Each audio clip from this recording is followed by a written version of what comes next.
All right, I'm starting, honey.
Hi Molly, how are you? Hi, good. It's so nice to meet you. I am unable to hear you. Okay, hold on 1 second.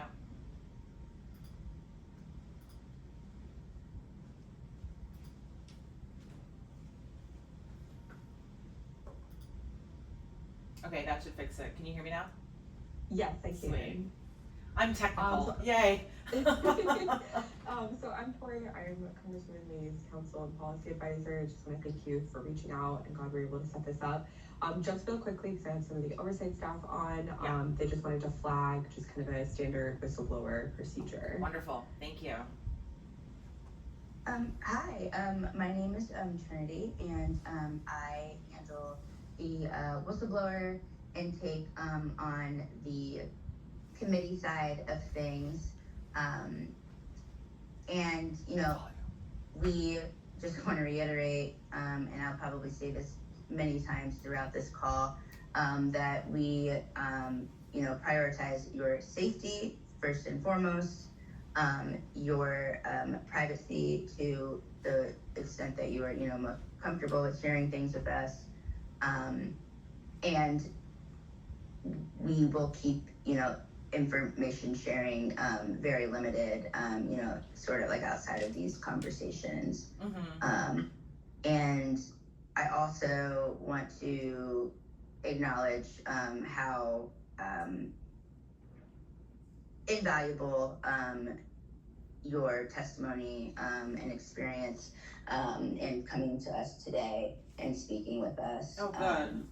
Obviously not easy, to say the absolute least, but yes, we are just so happy that, although obviously wish it was under different circumstances. Oh, seriously. We are very, very, you know, interested in hearing your story, and definitely, I guess, in I don't want to say, I hate like trying to use like positive words because none of this is positive. No, right? But we take this very seriously. That's all I'm trying to say. Good.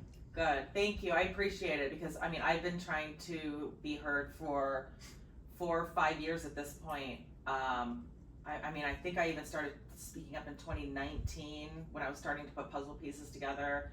So I really appreciate that this moment has finally manifested. Absolutely. Yeah, just let me know what you guys, where you want me to start if you guys have leading questions.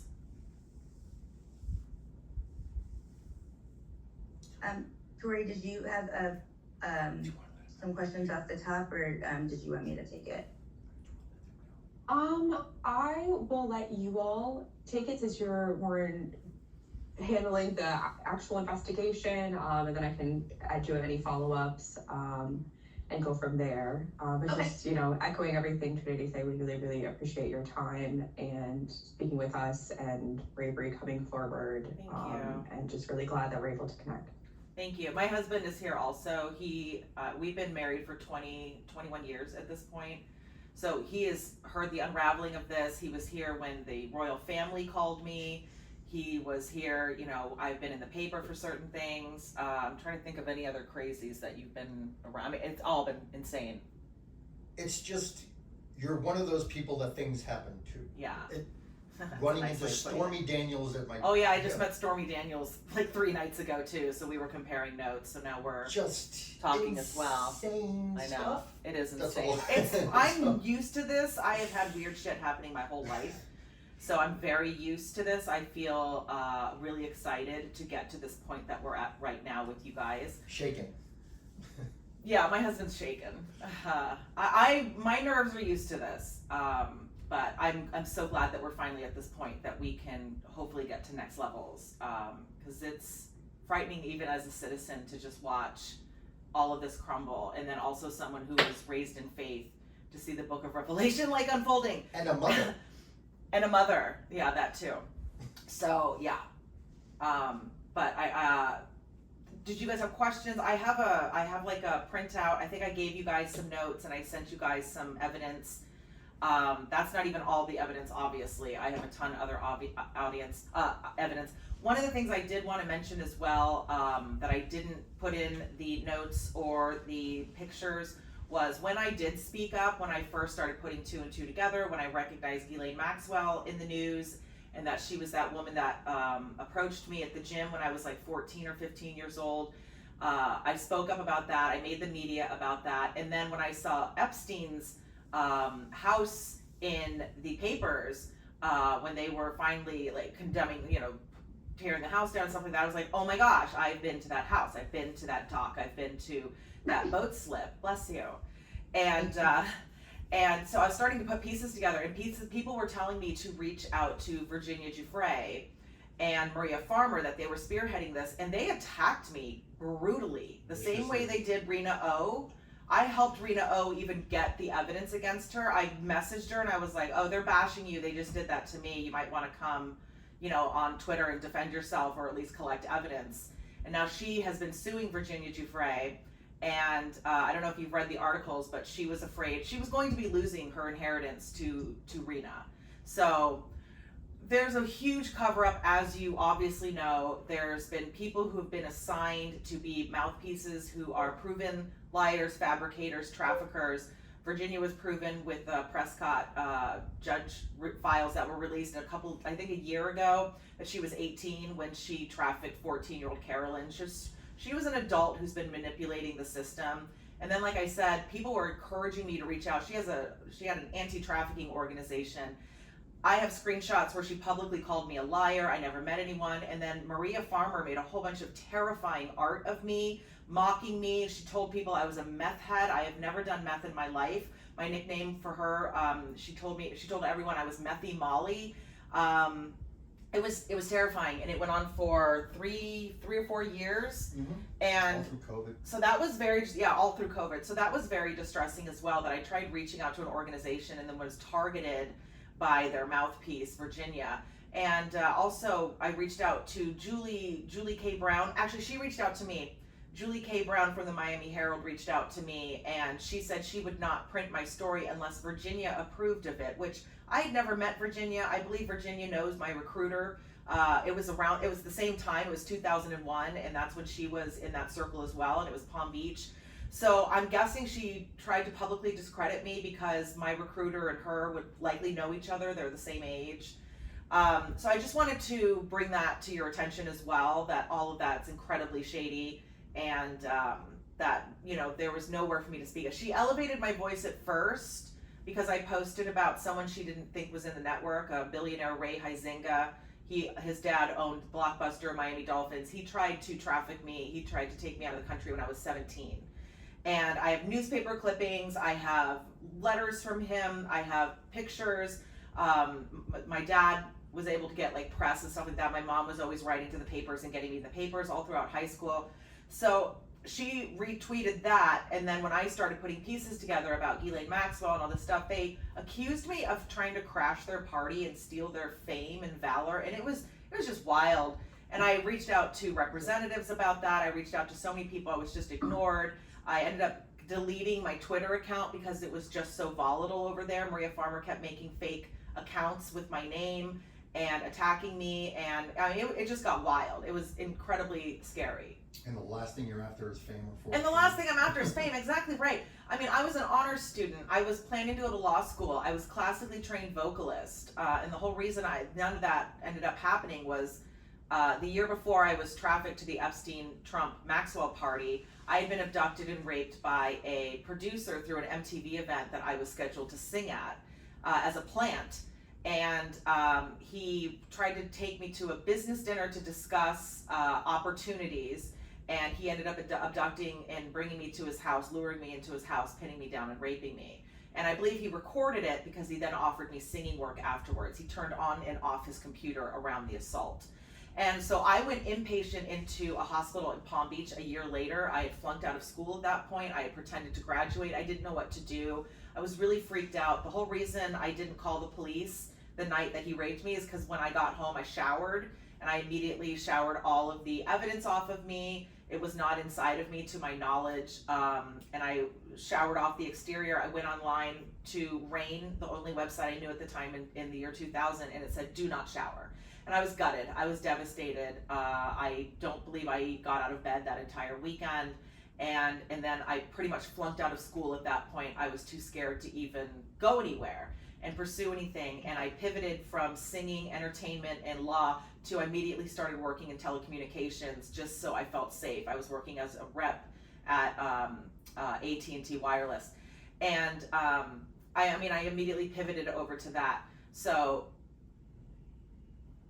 a year later, I was having suicidal ideations, and I really just wanted to die from the anniversary. I didn't even realize it was the anniversary either. And I went inpatient to a hospital, and it was Columbia Hospital in Palm Beach, and my roommate there was a recruiter for them. So I went inpatient to try to tell on the guy who abducted and raped me, a cop that had abducted me from a high school party in high school. Again, I was an honor student. He offered to take me home because I wasn't drinking, and I thought my dad would get a kick out of a police officer bringing me home. And he took me to his house, dragged me into his house, and assaulted me. He assaulted me digitally, but he handcuffed me. It was terrifying. He wanted to date me. One of my friends kind of set the whole thing up, so another trafficking situation. And I was also raped when I was 9 years old. So I was trying to report all of these people at that hospital. And then my roommate ended up being a recruiter for Epstein, Maxwell, and Trump. So as soon as I got into the room, she said, don't tell them anything, they'll hold it against you, they'll use it against you. And I was like, who is they? Because my family was never involved, and my recruiter, Lisa Ghislaine Villeneuve, she was born into it from what I learned from her. So we became friendly in the place. She said, don't trust anyone here. She said, don't trust anyone here. The orderlies will drug and rape you in your sleep. The first night I was there, I awoke to an orderly on top of me, drugging me. And he said he was taking blood work when I was already asleep. And since this was the first time I was ever in a facility like this to get help, I didn't know any protocol of what I should be expecting. But I did wake up to him literally on top of me, my arm in a tourniquet, and him taking blood while I was sleeping. And then he said he was giving me something to help me sleep.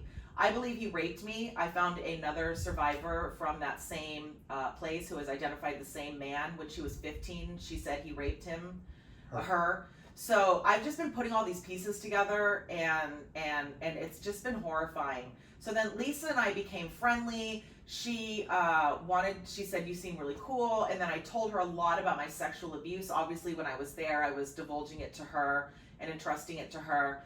And I was living up in Orlando at the time, and she was still down in Lake Worth. And my dad lived on Singer Island at the time, so they were really, really close to each other. So once I got out of the hospital, she was calling me and telling me, you should come down and hang out. So it was getting to be around the holidays. So I met her shortly after. I met her in, I think it was like September again, because like I said, it was the anniversary of that abduction. And the party that I went to was shortly after 9/11. So just to put it in perspective of what the timings all were. So we became friendly. I went over to her house. She had a gigantic mansion, and she lived in the master bedroom, and she was only 19. And I believe at this point I was 22. And I remember asking her, how do you have the master bedroom? Like, it had giant balconies, a giant bathroom, it had a fireplace, it had a wet bar, and she's 19 years old with 2 older brothers and parents. And she told me that she outranked her parents. And I didn't know what that meant. My family referred to her as Loony Lisa, if that puts anything into perspective of how much we believed this girl, or just thought she was a fanatic. I wasn't sure what her deal was. Now I see that she was born into it, and a lot of things she was telling me were truths or half-truths, that it was not all just made up. So I was over at her house one time, and we were hanging out. We'd hung out a couple times, and she said, Molly, I have this guy, Kurt Schmidt, who wants to meet you. He is very interested in you. She said he had seen my modeling portfolio, and I took that as a red flag because I didn't have a public modeling portfolio that anyone could see. I had done just a little bit of modeling because I was more of a singer than anything else. I have physical disabilities, so I'm limited in what the things I can do. I was born with genital hip dysplasia. I've had my hips replaced, my knees reconstructed just so I can walk. So I really was not doing the modeling. It was too physical on my body. And my dad really did not want me to do modeling. My dad was born in Hollywood to a radio tycoon, and he purposely did not raise us there because it was not a safe place.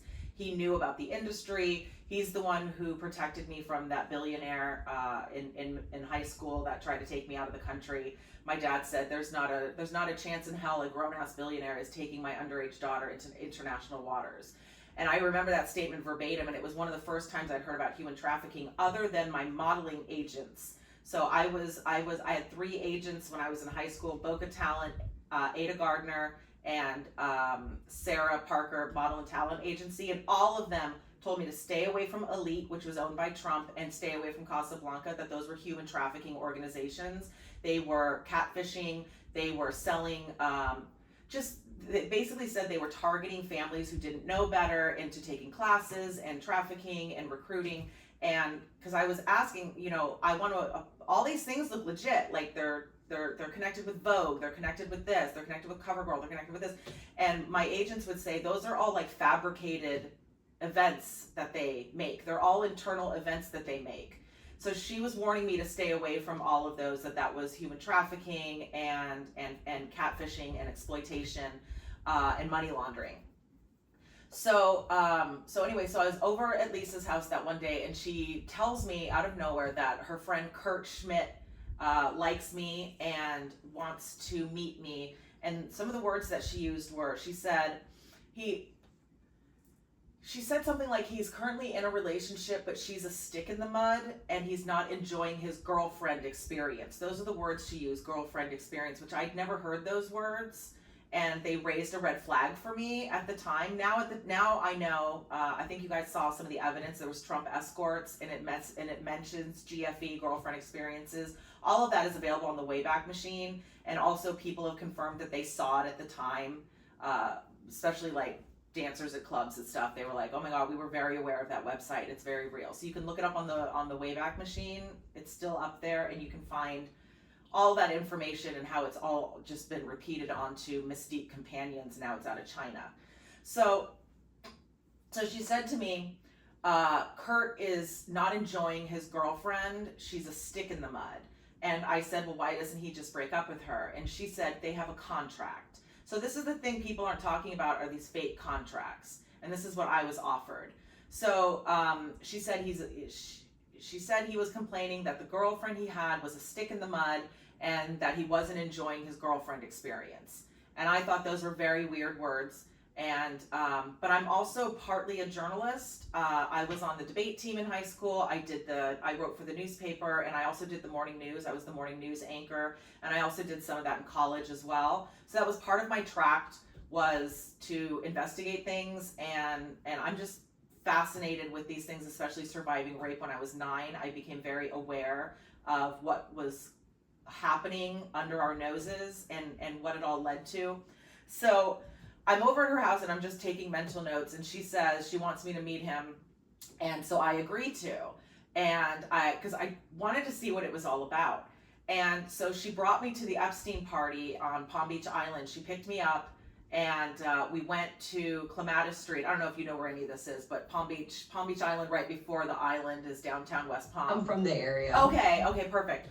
So so we stop at the end of Clematis Street. We're just about to go over the bridge, and she picks up this guy, Bobby Cox, and he gets in the car and he gets in the back seat, and she has a darkened black SUV, completely blacked out. And he gets in the back seat and he introduces himself and he says, "Hi, I'm Bobby Cox." He says, "I'm a model scout." And I go, "Oh, I'm a model." And then Lisa goes, "He's not a model scout, he's a pimp." And I'm like, I don't know how those are interchangeable. I've never heard of that in my professional career, that those things are interchangeable. So I wasn't sure what was going on, if they were just buddies and just pushing my buttons for like sensationalism.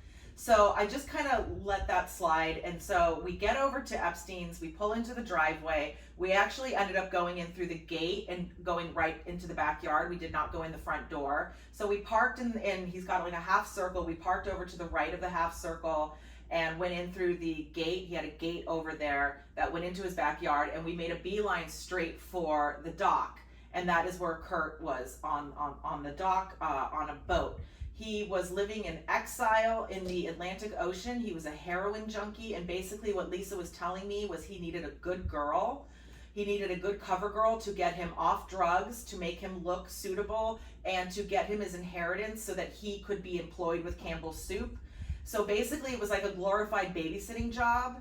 And she was telling me that he would get $100,000 a year to start, and I would get 10% of that. And I was like, well, that's no money. And that doesn't make any, like, that's not even $1,000 a month. And so it was calculating in my head just really quickly of, okay, so I would have to have other Johns, other boyfriends, in order to actually make my ends meet. So I was just taking notes and just playing along in the sense of an undercover journalist. Trying to get to the bottom of these things. And so hold on one second, with Kurt. So I'll just keep going. So, that's what it was. They said that he was living in exile on his parents' yacht in the Atlantic Ocean, that he was basically kicked out of the house and he was living there, and he was a heroin junkie. And that I guess whatever his girlfriend experience was to try to get him on the good track, she was too much of a stick in the mud and he wasn't having any fun. I took it out, I thought he was gay, just for reference, and I still think he might be. I think he just needed a beard or a cover or whatever these things are. So I'm on the yacht, I get on the yacht, I'm on there with Lisa, Kurt is there, he has his shirt off and he's air guitaring, he's very tan, obviously laying out in the sun all the time, he has white bleach blonde hair and a zit on his forehead covered in orange makeup. And, right, what a looker. So I get on the yacht, and he's air guitaring and just being such a weirdo. And he's in his like 30s and I was in my 20s. I mean, I don't know how old he was. I'd have to go look up how old he was exactly. But I was 22 and he was older than me. And he was ignoring me. And I told Lisa, I go, I don't think he's interested in me. And she goes, no, he's really interested in you. And then so she was trying to get us to talk. It was Bobby Cox was on the boat, Kurt Schmidt was on the boat, Lisa Villeneuve was on the boat, and I was on the boat. So it was just the four of us. So we're hanging out, and he's not speaking to me at all. He was just really weird. So at one point, Lisa brings me over to a drink cart and says, Molly, come over here, I want to talk to you. So I go over to the drink cart, and she starts making me a drink, which I don't drink. So, and I don't drink for this reason. I was drugged. Do you know Enigma? Have you ever heard of Enigma, Tori? In West Palm Beach, the gay club. It's been there forever. Yes. Okay. Yes. So, I was drugged there. That's why I was bringing it up. I was drugged there by just a glass of water. So I don't, like, my drinks are covered. No one's allowed to make me a drink. I do not accept drinks. The guy who lured me into his house and pinned me down and raped me offered me a drink as soon as I got in the house, and I declined it. So Lisa was making me a drink, and she called me over to the drink cart while Kurt and Bobby Cox were hanging out. And I go over to the drink cart, and she goes, so what do you think of Kurt? And I go, I think he's a goofball. And she said, well, he really likes you. And I said, well, he has a very funny way of showing it. He hasn't said 2 words to me. And so she starts making me a drink, and she goes to hand it to me, and I go, I don't drink. And then she started looking really concerned that she couldn't control me. And so then Kurt comes over to the drink cart, and he goes, is she cool? He goes, is she cool? And Lisa goes, no, she's not cool. And I said, yes, I am. I'm very cool. And then she says, no, he means for sex. And I said, ew, I just met you. And then he said, no, for Coke. I was going to offer you Coke. And then Lisa was like, no Coke. You're not allowed to have any Coke. So it was just a weird interaction. And so I got off the boat. I basically wanted to leave at that point and wanted to ditch them and just kind of walk around the party. I wanted to see what the party even was. I thought it was just a normal party in the area, especially with the holidays coming up. I wasn't sure like what it was or what was going on there. So I got off the boat, I got to the dock, and there were men talking to groups of women, gorgeous models, beautiful people, younger and my age, all over the place. So that's why I wasn't sure what kind of party it was, because of all of the age differences, but all of the men there seemed to be older, like at least in their 20s and up. And so I infiltrated one conversation with these 2 models talking to this man in a suit, or in a suit. And I go over and I start talking to them, and I'm trying to like ignore Lisa at this point and ignore them because they've kind of freaked me out with the yacht shit. And she goes, Molly, you can't. Everyone's having their own private meetings, and you can't just infiltrate their conversations. They're directors, they're producers, they're model scouts, so this and that. So they're having their own private conversations, and I thought that was super duper weird because there were easily 100 people at this party. So everyone's having private meetings at this party outside the house, on the dock, next to the pool, all the stuff. So it was really weird and not making sense. So they pulled me away from those people and brought me over towards the house. I was outside the sliding glass door because I was telling Lisa, my hair is naturally curly, I'm a diva, and I didn't mean to be, but it was poofing out. And I was like, Lisa, I want to go in the house. Like, I'm getting frizzy and sweaty. It's still hot in Florida at this time. And so she starts freaking out that I'm demanding to go inside the house. And she says, let me find out if you can go in. And again, I'm like, what kind of party is this that I can't walk into someone's house? So she leaves me outside with Bobby Cox, right outside a sliding glass door. She goes inside, and she says she has to talk to the madam of the house. And I can't remember if I thought she used the word madam, but then on top of it, Ghislaine, the way she was talking about it she was like foreign. So I wasn't sure if that was just a French title, that her name being madam. It wasn't making sense until obviously later. And then obviously it started making sense when she tried to traffic me to the next person, was talking about contracts and such. So I'm outside the house, and Bobby Cox goes, so you didn't like Kurt, huh? And he goes, what kind of millionaire, billionaire are you interested in? And I'm not. So I told him, one with a foot in the grave, one that can't chase me down and rape me, one that can't hurt me. And he goes, oh, so you want an Anna Nicole Smith situation? And I said, yeah, find me one of those, thinking that that's not going to happen, that we're just talking shit. So I said, yeah, find me one of those. So Lisa then comes out at that moment and says, I'm allowed to come inside. And so I come into the house, and I come into, I think we came through the kitchen, and then we ended up in like the living room by the front door, and we were just standing there, and Lisa said, don't go anywhere. She had to go, run around because she was a recruiter there, so she was working. So I'm standing there in like the middle of the by the doorway, and behind me there is a door open, a room open, and it's all red. It's red lights in there. Like they have the lamp, it's got a red light on it and lamp shades. And it looked like a girl was sleeping on the bed, and she looked young. She looked like a middle schooler. And that's why I thought maybe, oh, this was a holiday party. Like, this is people with their kids. And I just couldn't wrap my head around what this party was. And then there were people in the room like making out around her and talking around her, and she was just sleeping there. And Lisa came over and shut the door really quickly and said, do not go into any rooms. These are private meetings. You are not allowed to go in them. And the way she acted really caught me off guard. It was very, very weird. So, also, I think I found the girl who was in that room. She's been speaking up. Shia LaBeouf's twin sister was trafficked. And she was trafficked through Epstein's as well. And she said she was drugged many times and brought to red rooms. So I've been meeting a lot of people just speaking up and trying to connect dots of what this network does.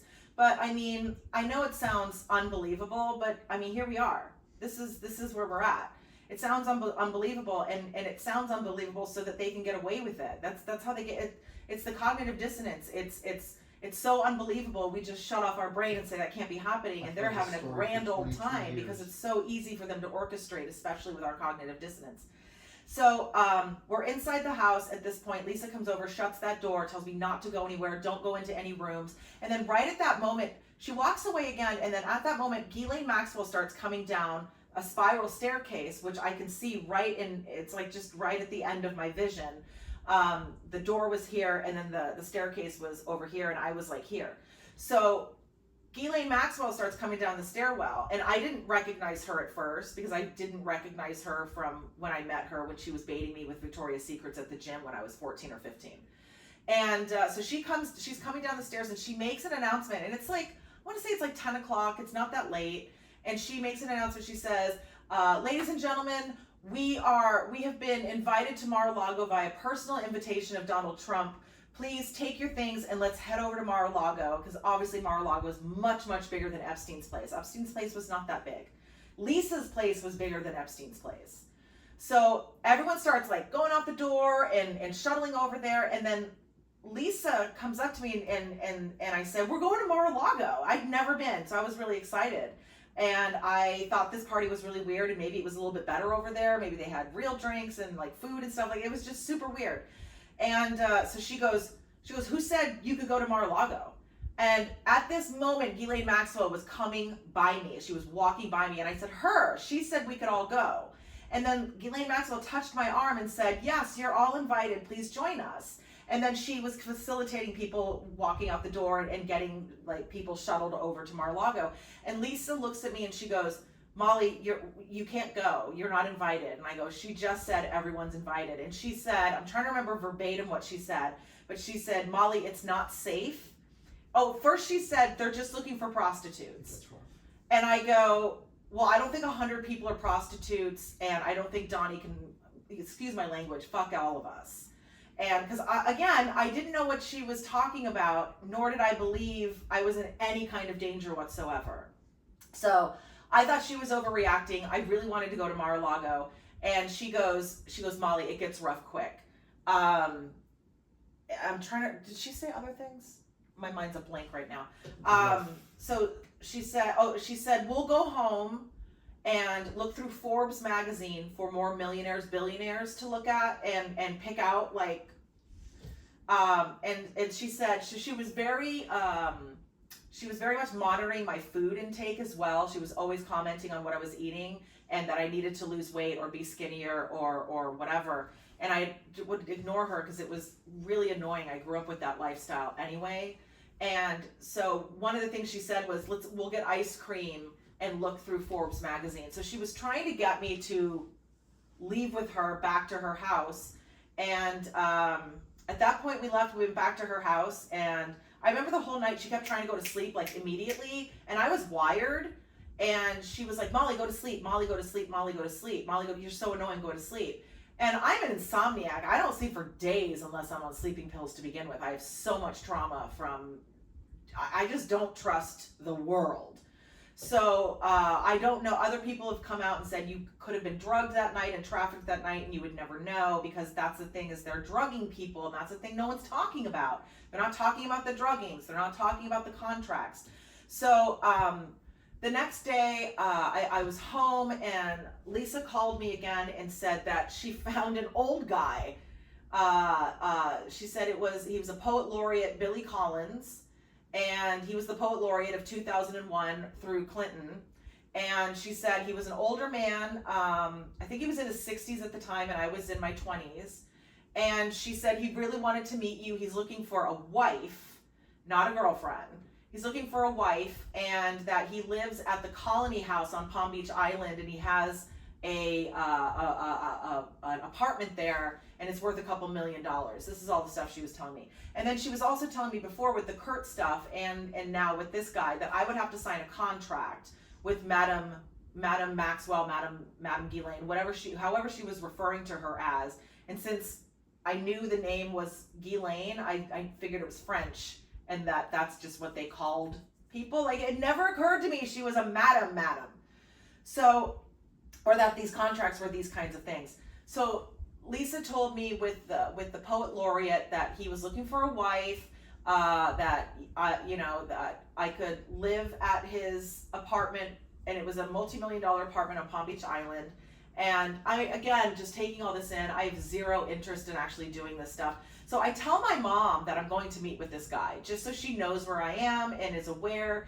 And she was very creeped out. She's like, Molly, why are you meeting with him? And I was like, I'm just so interested in what this is. And she was like, well, be safe. I think it sounds gross, but I'm glad I know who you're with, where you're at, and what's going on. So I meet with this guy, Billy Collins, at Colony House, which is a supper club at the time. JFK used to have an apartment there as well. So I go and I meet him there. I have dinner at their supper club with him. He has a straw hat, which he's known for having a straw hat. I've seen pictures of him with a straw hat. He's even wrote poems about straw hats. So he has a straw hat on at the time. I can't remember if he took it off and put it down on the table or not, or if he kept it on. But one of the things that creeped me out is his name was Billy. My dad's name was Bill. So I was just trying to reconcile if I could ever see myself even having an up and up relationship. Like, if everything were on the up and up, could I have a relationship with this person, even if they were wonderful people and everything was on the up and up? And I was just, really could not see myself doing that. So he was talking a lot of the time, and then he was telling me that there's a supper club there with entertainment, because I was telling him I was a singer, and he was like, you could sing here at the cabaret. And all of that sounded okay, but it also sounded very, very creepy as well. So after dinner, he told me, like, he really liked me. He wanted to see me again. I was not feeling it. I left, and I was like, oh, what is this? So I went back to Orlando, and at that point, I met my fiance, and I was dating this guy. Lisa was really freaked out that I was dating this guy because he was poor. He didn't make much money. He made like $60,000 a year, and that was poor to her.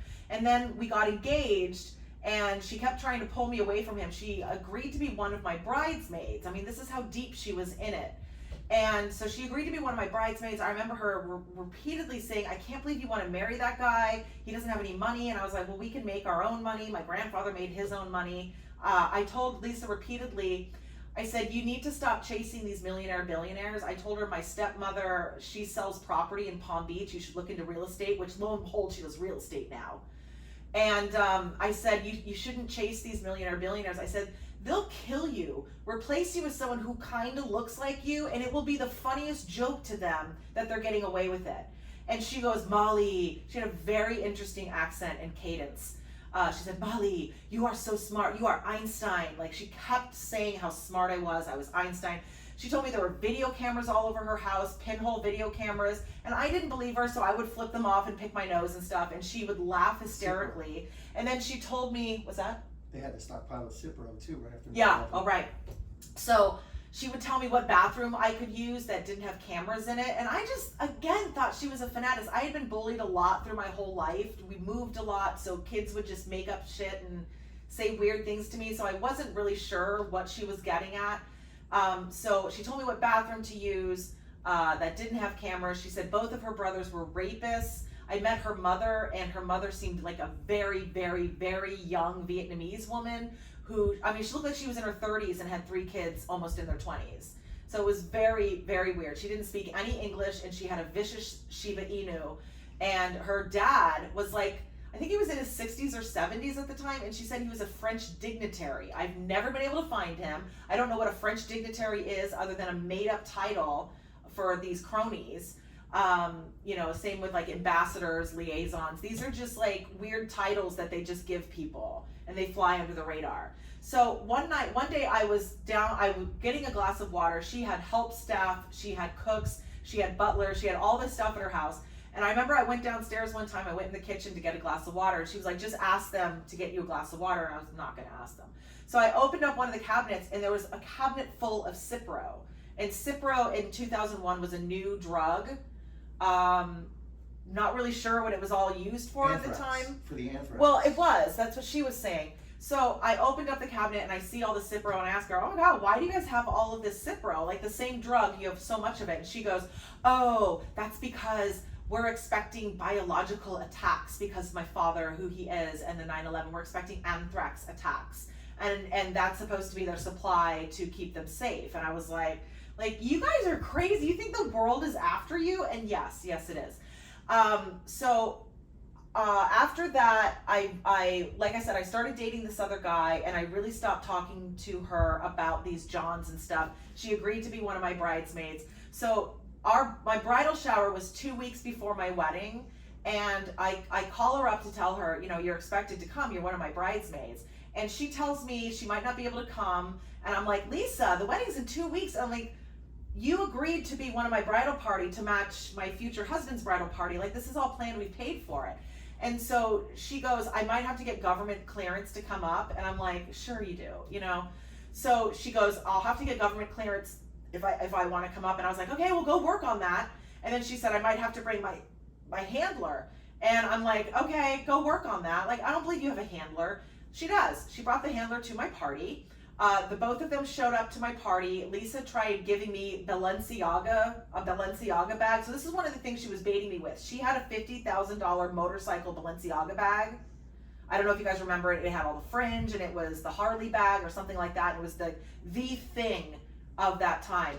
And she said, do you want one of these? And I said, sure. And she goes, you'll have to earn it. And I was like, no, I don't earn anything. I'll go buy it myself. If you want to give it to me, that's one thing. So that was the thing too. I was not taking the bait. So she shows up to the party with like a Sears makeup Balenciaga bag, which was literally like $25, and gives it to me as a bridal shower gift. And I have a picture of her giving it to me with the bag. And then we're starting to take pictures because I had disposable cameras everywhere for everyone to take pictures. And Lisa was freaking out. She was like, I don't want to be in pictures. I can't have pictures taken of me. You can see in some of them, she's kind of like covering her face and stuff. And I go, Lisa, this is a bridal shower. I said, do you understand? I'm paying a professional photographer for the wedding. Of course you're going to have pictures taken of you. What is your deal? So I was able to get pictures of them and her handler at the event. Like I said, they were freaking out that pictures were being taken. And then she was a no-show to my wedding. She just disappeared after that, completely disappeared and fell off the face of the planet. I couldn't get in touch with her anymore. And then several years later, we moved to Colorado, and I was thinking about her. I think this was like 2011, 2012. I was thinking about her, and I was like, whatever happened to Lisa? So I found her online, and this is when she was going by Ghislaine Lisa Villeneuve, which I didn't know in 2011-12 who Ghislaine was. I didn't know the name or anything. I just saw that she had changed her first name, but she still was keeping Lisa Villeneuve. It was clearly a picture of her I was seeing online. And I called her to be like, oh, I see you, stopped shopping for millionaires, billionaires, and that you're, selling properties like I suggested you do. So I call her up. It was clearly her voice, absolutely without a doubt her voice. And she gaslights me and says, I'm not who you are thinking I am. That's not me. And I was like, Lisa, come on. Like, I recognize your voice. And then she basically hung up on me at that point and was like, I have the wrong number. I have the wrong person. And I thought it was just really, really weird. So then once all this started coming out in the media and I recognized Ghislaine Maxwell, and then I recognized Jeffrey Epstein's place, I confronted her again. I think you guys saw those exchanges in the evidence I sent, where I confronted her. She never responded. I reported her to the FBI. I had an FBI person, detective, I think it was Walter Harkins. You guys saw an email exchange that I had with him. I was trying to send him information. He was interested in speaking to me because the royal family had called, reaching out to me, and they were trying to discredit Virginia Giuffre, because that, I don't know if you guys can see, but that picture with her and Prince Andrew, it's fake. It's incredibly fake. There is an anomaly. Well, yeah, I have some recordings that they have found, like Victoria Hervey was able to find the original photographer. I have voice recordings that she sent me that Ghislaine and Epstein had drugged this artist, and that he made the fake compromat is what it is. It's Russian blackmail is what it's referred to. It's compromat.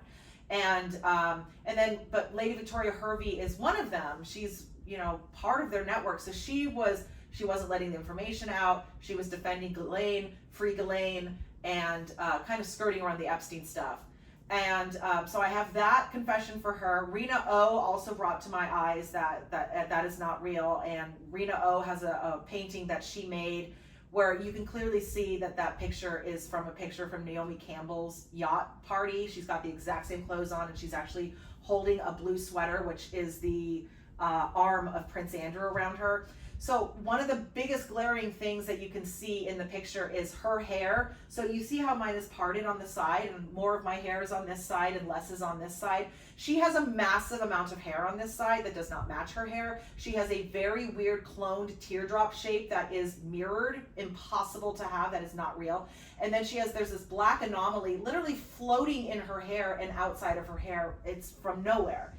So There's the other Ghislaine one that looks so bad. Well, that's what I was just going to bring up too. You guys have seen the In-N-Out Burger fake pictures too that Ghislaine had, right? That are just terribly photoshopped. If you look them up, they're so bad.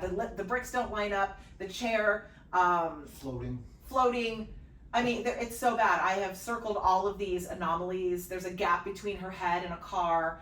I can send all these to you as well, but if you could look them up right now, you can see her chair is floating. There's not a hard edge. The bricks on the wall don't make sense. And literally there's a garbage can whited out with white eraser. Like it's so bad. So this is what they do. They make fake compromat. I believe Virginia was a victim. I believe that she was a victim in some of the stances. I also believe that she lied about some things, like especially being 17 at the time. And also, I know this sounds horrible, but it is the law. The law says in where she was with Prince Andrew that she was of legal age of consent, and Epstein paid her $10,000 to $15,000. All of this is documented. I have been raped. I never agreed to money beforehand. I never was paid anything. So I find all of this very concerning when there's other victims like me. I've met so many other silent victims who were attacked also. They're not talking about the druggings, they're not talking about the contracts, they're not talking about all these things.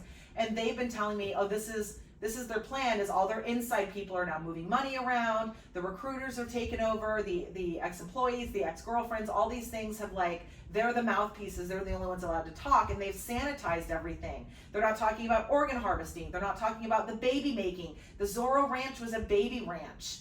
They wanted undocumented babies for organ harvesting, for adrenochrome. I know this all sounds wild, but this is the extent of these people's lives. They're disgusting, and it's been going on since the dawn of time. This is nothing new. They're into sacrifice. They believe they're God, if there even is a God. It's wild, and this is how they fly under the radar. So, I mean, I got out a ton.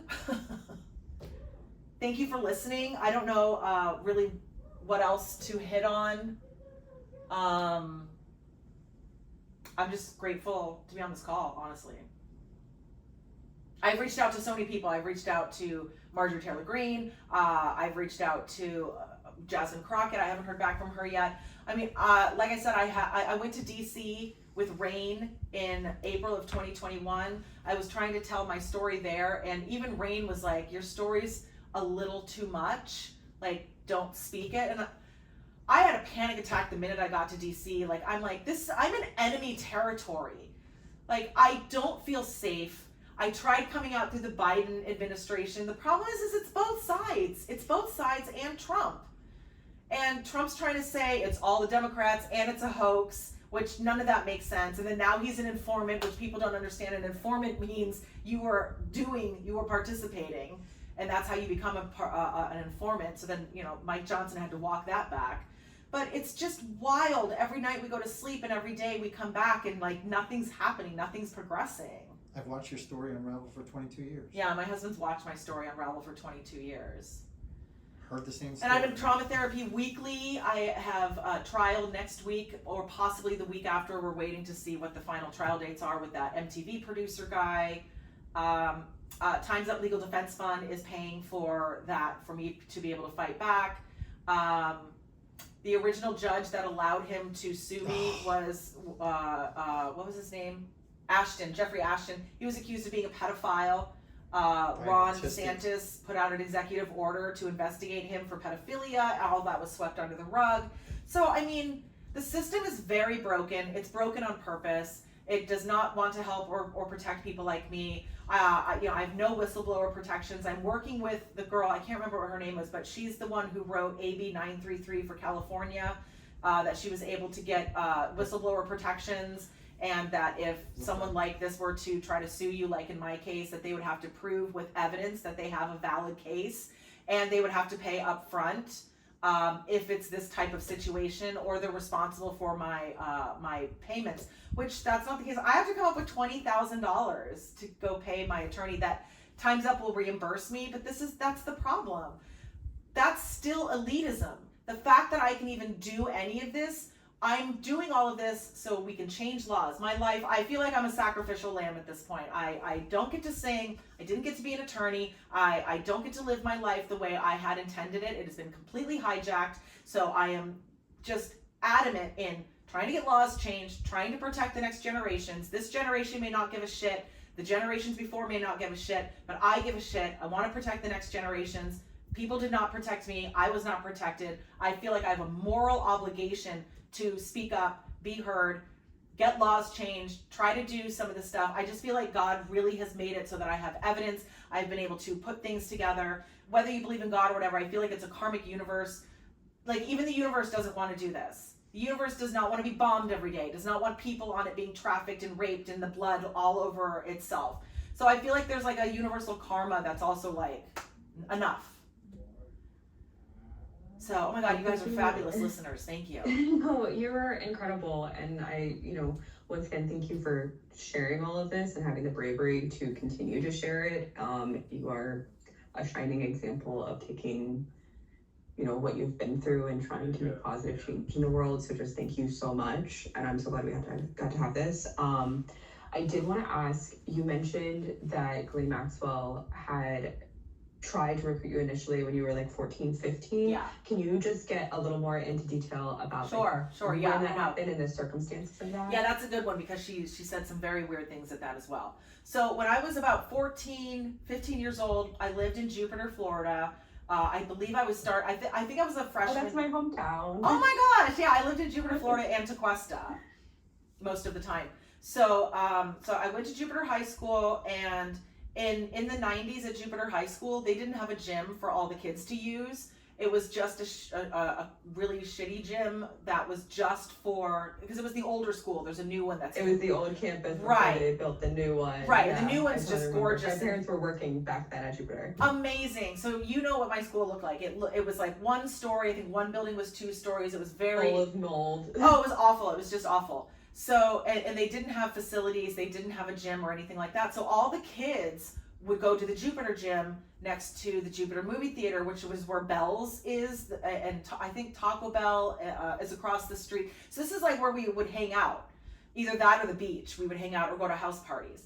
So in my freshman year in high school, like I said, there was no gym allowed for the every other kid other than the wrestlers and football players. So all the kids would go to the Jupiter gym, which I said again was next to the Jupiter Cineplex, the Jupiter movie theater. And I had only ever babysat as a job at that point, and I heard that they were hiring at the gym there for the daycare for the children for when like parents work. So I thought that was a great job for me, and it was an entry level, like really easy. You could only work, I think, 4 or 8 hours a week. That was it. And I was just gonna be working on the weekends in the morning, and you got a free gym membership. Even if you just worked those tiny little hours, you got a free gym membership, which my parents were not gonna pay for one. It was not cheap.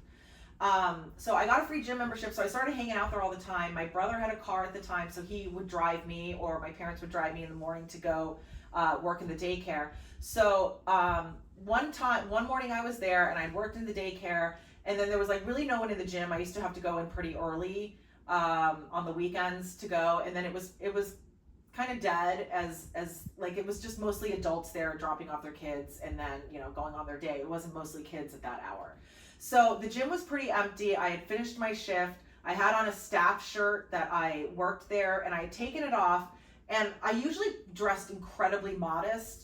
But my mom was, saying, you should take off more of your clothes and kind of see what body parts you're working at the gym so that you can see results and you can see what you're exercising and using. So I decided to do that. I had a sports bra on and I had the short shorts, the spandex shorts, and I took the shirt off and I was up by the glass windows of the gym. So when you come to the gym, there's like a circular area that they would check you in, and then the daycare was off to the left when you came in, and to the right there was all this cardio stuff up by the main windows, and then there was gym equipment in the back and then more cardio all the way in the back.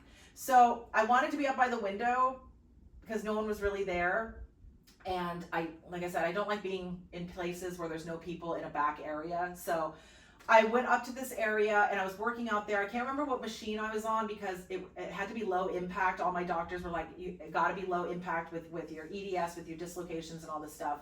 So I was on this machine, I took my shirt off, and I think I was reading a book or something. I'm not quite sure what I was doing on the machine. And I saw out of my peripheral vision, because I'm always looking at my peripheral vision as a trauma survivor, I'm always scanning my environment. I very rarely am looking with my eyes, I'm looking with peripheral all the time. So I see these two women walk up and they're clearly talking to each other. And they both walk up and they're walking by me, and then Ghislaine looks in the window and stares right at me. She cups her hands around her face and she stares right at me. And as she does that, the other woman, who I believe was Ava Dubbin, it looked like her. I have pictures of her. She was dressed like her. Her mannerisms were like her as well. And the two of them then split at that point. Ava looked at her, looking at me, and then basically walked off at that point, which was very weird to me because I saw them clearly conversing and talking like they were friends. So then I was used to being scouted as a kid. I had very blonde hair as a kid, naturally very blonde hair as a kid. I used to get targeted all the time for modeling. My dad did not want me to do the modeling. I was not interested in the modeling stuff. So I was used to people coming to me with offers of these things.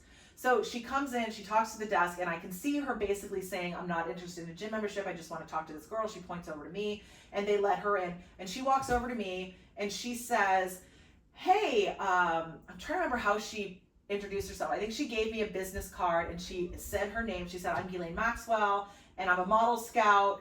And I remember looking at the card and being like, oh my God, I'm never going to be able to pronounce that name. I hope she doesn't ask me to. Because this is one of the things I was thinking of, being polite and, trying to be professional even as a child. So she goes on to tell me, she says, have you ever modeled before? And I said, yeah, I have. And she goes, oh, I can tell you have the look. And then she asked how old I was. And I said 14 or 15. And this is when she said, oh my gosh, you could so easily pass for 18. What does that have to do with modeling? Like I said, I had 3 legitimate agents after this. And I was never told I needed to look 18 for something. You never have to pass for 18 to be in modeling. So that was red flag number 1 when she said that. I didn't know why she even mentioned that. And then she offered me, she said, well, what are you looking to do? And I wasn't sure. I was very young at the time. So she said, well, are you interested in modeling for Victoria's Secret? And no, I was not. I thought that was like the next step to Playboy. Not interested. And I was very developed. I have a very large chest, and it developed starting in 4th grade. So she tells me that she can get me into Victoria's Secret, and that she paints the picture of, she says it will be Victoria's Secret's international flights, what did she say? International travel. She said traveling internationally and massages. And I'm thinking this whole time, oh my God, wow. So I'm gonna be flying internationally. They're gonna be massaging me before I do runway. Like, wow, that sounds amazing. But I was not interested, so it was going in one ear and out the other, and I was just kind of shining her on, told her I'd call her. I never even told my parents she approached me because I didn't want my mom to even pursue it. I was not interested. I remember my mom at one point asking if I would ever do Playboy, and I was like, fuck no. And she's like, okay, good. Because some people get their career that way. So my mom was born in the Midwest, my dad from Hollywood, and they clashed all the time. My mom had rose-colored glasses on. My dad was always talking about human trafficking in the industry. My mom they fought all the time. My dad is now deceased, but he was my biggest protector, and he knew what was going on and kept me very safe. Whereas my mom was my mom manager. She signed me up for everything. She told me she lived vicariously through me, that I had got all these opportunities. She was so impressed with them all. and that she never got opportunities like this and was basically living vicariously through me, which gave her a blind spot in protecting me a lot of the time. So she left the gym. I had her card. I never called her. I had her card in my modeling portfolio for the longest time. And then when I went to Florida State, my ex-boyfriend stole one of my modeling portfolios and threw it in the dumpster after we broke up. So that the card was in there. But I was able to meet someone who's also part of the network. She was trafficking drugs for Epstein at the same time. And I'm not going to say her name. I will at some point once I talk to her. Because she's very scared. Her grandfather, just to put into perspective, was one of our president's, what was it? Like right-hand man, spiritual advisor, like right-hand man, something. I know the name, I can look it up. I mean, I know the last name, but it was in Reagan's cabinet. Yeah. Part of Reagan's cabinet. Yeah, it was part of Reagan's cabinet. And he was one of his advisors, one of his top advisors. So she was born into it also. She said she used to traffic drugs. She didn't know what was going on. She just thought she was just trafficking stuff. Also, she was a bodyguard for Paris Hilton. Does not have the looks, but they put her to good use. Oh yeah, no, That's she's the not thing. a looker. She is a big, husky woman that would yell. So she was like basically Paris Hilton's bodyguard, which we ran into Paris Hilton on the way to the party, that Epstein party. She was on Clematis Street. She was on, she walked by with an entourage.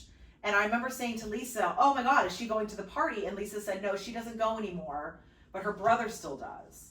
So we'll probably see him there. And then I believe that that girl that I know who ran drugs and whose grandfather was an advisor for Reagan, she claims that she was likely there that night, that she was likely the bodyguard, because there was a woman in the front, a big girl, who was saying, get out of the way, Paris Hilton's walking through. And I remember going, I'm not getting out of the way. First of all, I'm handicapped, I don't move fast. That's her. And it's absolutely her. So she's also seen Ghislaine Maxwell handing out cards at the mall, trying to recruit people, and she would intervene, saying, don't reach out to her. But like she knew something weird was going on in that respect. So she and I have been talking. I've been in trauma therapy weekly now for about 4 or 5 years at this point. I've tried to be in therapy before. I get stuff like, well, you seem to be handling it okay. And I'm not. I mean, it's just very inexperienced people. This is like the first time I've ever had someone who's actually listening and understanding, and I'm actually getting somewhere. She's going to be part of the trial, and also that girl is now seeing her, the Reagan connection girl. She's now going to be seeing my same therapist. She was very glad that I had found someone who could actually help with these things and not gaslight or not Baker Act whenever you speak up about these things. So she actually has her first appointment today, right now, with my therapist. Amazing. So I'm very, very happy about that. So I think that's about it for the information that I know. I mean, there's obviously more. The royal family reached out to me. Richie. Yeah, I was gang stalked and harassed, by Virginia and Maria, and then fixers that, are trying to intimidate. I'm not easily intimidated. I've fought back verbally my whole life. Like I said, I was on the debate team, and I loved arguing, and I love discussion. I love discourse. I love getting to the truth of things, and if people call that arguing, then okay, then you're arguing.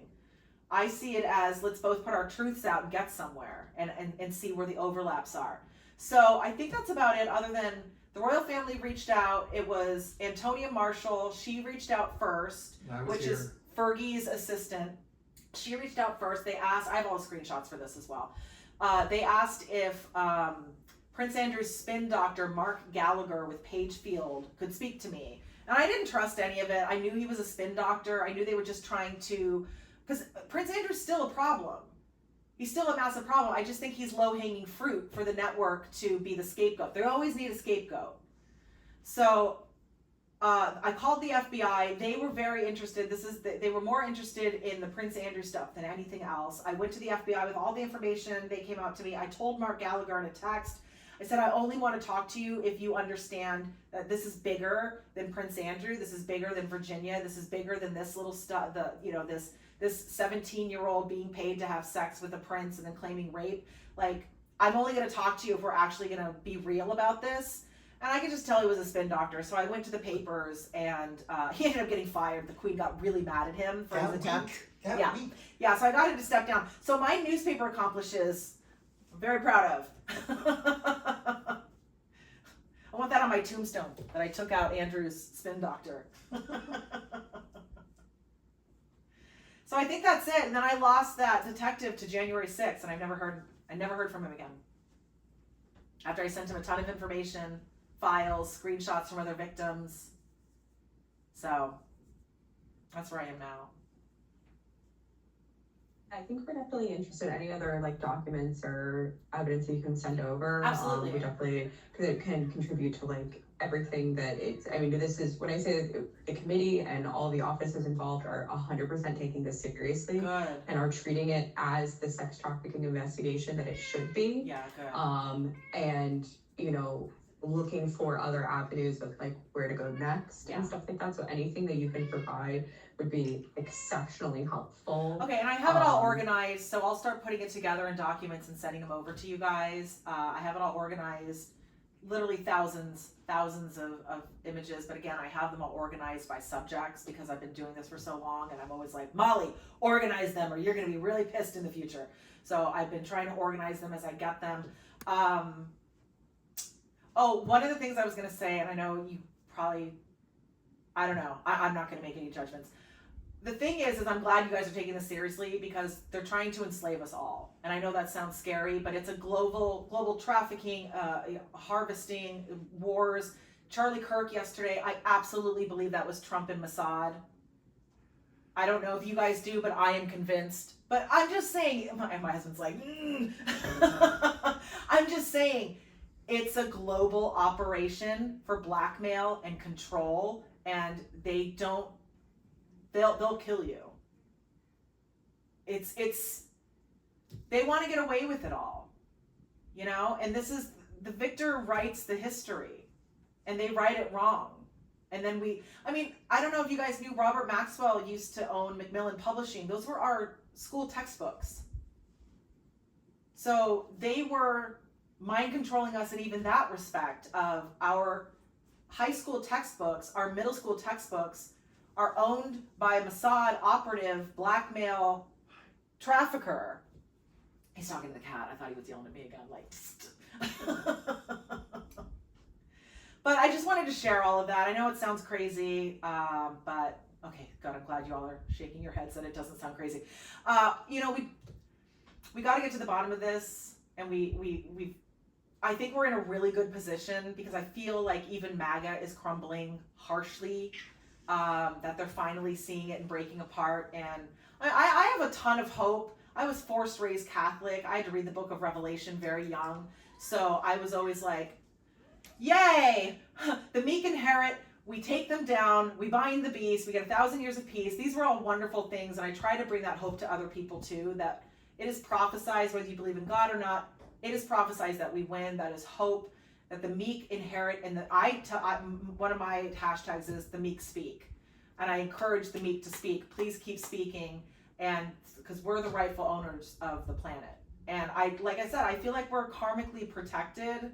I feel like I'm karmically protected. I still have video cameras all over my house, learned how to shoot a gun, have bear mace, all the things that I need. But I just really appreciate you guys taking the time to listen, because I mean, my whole family thinks I'm crazy, even though they've witnessed so many things. I tried to meet with my brother a couple of weeks ago, and he called me to my face a pathological liar, and I was like, what's your proof? I have so much proof I'm not. He's damaged. Oh, my brother's very damaged. Yeah, he used to be a sniper in the military, so, for the government. He was in Blackwater. So it's just been hard. I keep to myself. I talk to other victims and survivors. I take a lot of information in. I try to network with other people. I take screenshots. I organize it all to try to comprehend and make sense of everything. I'm so glad that my husband believes me, my son believes me, and they're very protective of me. Yeah, it's been very scary, and I definitely will go off the handle if I feel like people are not listening to me. We've watched it all. Honestly, if I didn't watch it off, I would second guess you. But we've seen it happen. We've seen everything. I don't know if you can hear him. Yeah, okay, they can. Good. Yeah. And that's the thing. I feel like God blessed me with a beautiful witness. yeah, I'm so happy to share the evidence with you guys. I'll try to think of the best way to do it. Maybe I will invite you to a shared folder that they're already in. If you guys want to give me your emails, that way you can get on it right away. And like I said, they're all categorized as well. So. Is there any way that, and thank you for that, by the way, but do you use Dropbox by any chance? Yeah, we have Dropbox, and I use Google Drive, and you can share pictures in folders on your iPhone and stuff. Yeah, I think Dropbox would probably be best, especially with Google for federal devices. Technically, it's not like secure. Yeah. Okay. Yeah, if you guys so, want to send me a Dropbox links, otherwise we do have Dropbox. We pay an enormous amount of money a month for it, and we don't use it. So Sure. perfect timing. We'll finally use it, and we have a decent I'll amount of storage silence on you. it. My husband's gonna go cancel it and silence me. So yeah, we do have Dropbox, and it has a good amount of space on it. Even if I put them on there and take them off after you guys download them, we can do that too. Because like I said, it's a ton. It's a ton. So yeah, I will start uploading those, and if you guys can give me your emails, and I will put you on all of that absolutely. Yeah, I can connect everyone on an email thread and get all of that moved in. And feel free to keep reaching out to me, or if there are others that want to be connected, can reach out to any of us, or my office. I'll find out. A lot of them are very we'll always scared. coordinate. Well, the problem is a lot of them they're isolated. They don't have any kind of husband or family. They're ostracized. They're alone. They're terrified. So they're constantly in their psychosis, and they're very, very scared to trust anything. Democrats too, because it is both sides.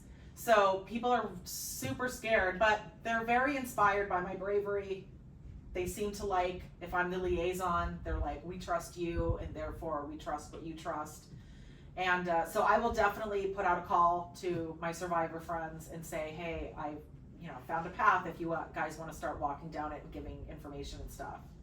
Yeah, and we can always have meetings where like the cameras are off, or like whatever they that need person. to protect. Okay, I'll let them know. Like confidentiality or whatever makes them feel. Because I would love for you guys to talk to the Canadian survivor. Yeah. I would love for you to talk to the Canadian survivor. She was targeted as a child. She was drugged constantly, and they bragged about her constantly. They bragged to her while she was in and out of consciousness constantly. She knew that Trump was supposed to be president, that was all orchestrated. I know it all sounds like weird conspiracy, but again, this is a satanic network that actually does rituals and stuff and uses satanic programming and satanic theories. Trump was born on a satanic blood moon. So that's another reason that they want him. And then Ghislaine Maxwell was born on Christmas Day, which is another satanic holiday. Because, according to the Bible, Jesus was not born on December 25th. He was likely born today, 9/11. So, according to the Bible, he was born in mid-September, early mid-September. So there's a lot of that conspiracy going around, and that's the hard part. Is there's it's really hard to just want to see that through or prove it or unprove it or whatever. And this is exactly how they get away with it again. Is no one's gonna say we're Satanists. No one's gonna, then they go on TV shows or Oprah or whatever these shows were before, and they talk about them, but they don't do anything, so they platform them. So we've seen it.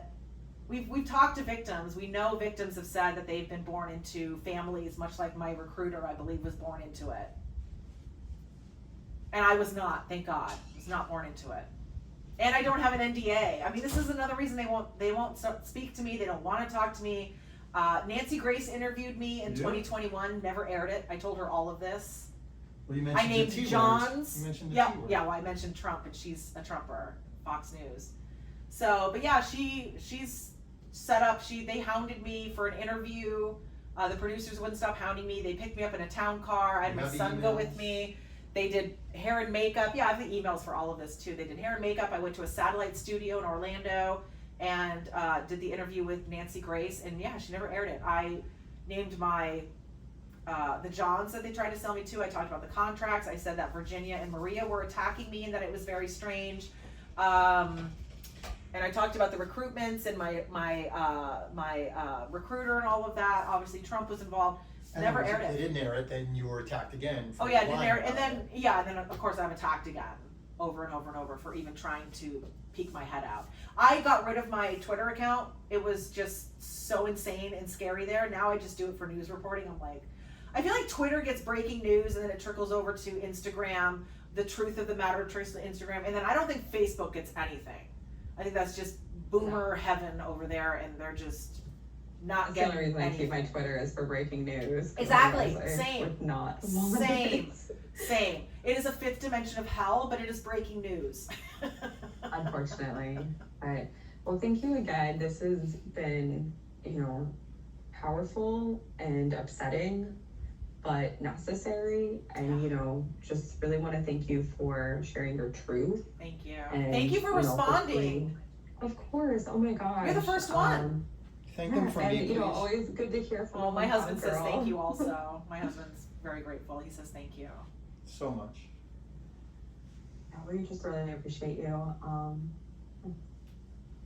Awesome. Well, send me your emails. I might already have them, but just send me a follow-up one. If you guys have a Dropbox account you want me to put it into, otherwise I'll just start putting it in mine and CC you guys on those boxes, and I'll start getting those uploaded. Okay. Yay, well, we'll be in touch. Sounds Great to good. meet you under terrible circumstances. Right? But God bless you guys. Stay safe.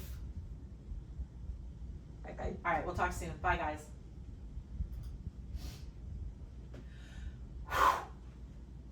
Jeepers. Hour and 6.